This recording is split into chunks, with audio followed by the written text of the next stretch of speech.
If you are using Windows as an operating system, you're going to want to download a specific program to use Git. This is by far the best program for Windows I have found. I've done development on Windows, Mac, Linux, you name it, I've been there.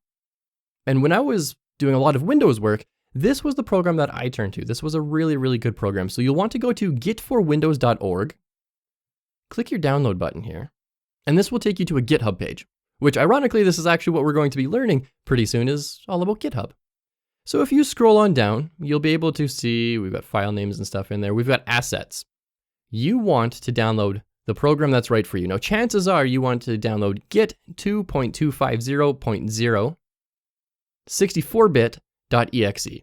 That's probably the one you want. Now, if you have an older computer, an older Windows laptop, for instance, or an older Windows desktop, you might want to get the 32-bit one. But if you've got a newer computer, let's say within the last 4 years or so, you're definitely going to want to get the 64bit.exe file. Download that, install that, and once you have that installed, you'll be able to open a program called Git for Windows. And all it's going to look like is a command line tool, something like this. Now, my command line tool is unique because I've customized this quite a bit.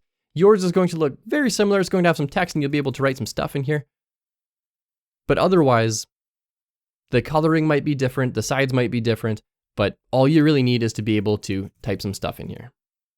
Now, a fun thing to do if you are on Windows, you can always type dir and that will show you a list of your files and directories where you currently are, something like this.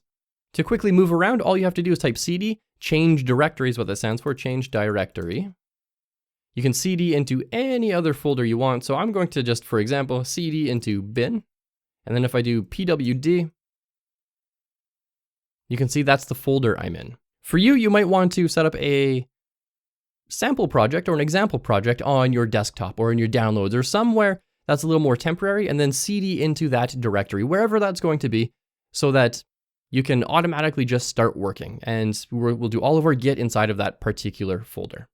So once you have Git for Windows installed and you've got your Git for Windows terminal open, we'll get started with the next lesson where we get introduced into GitHub.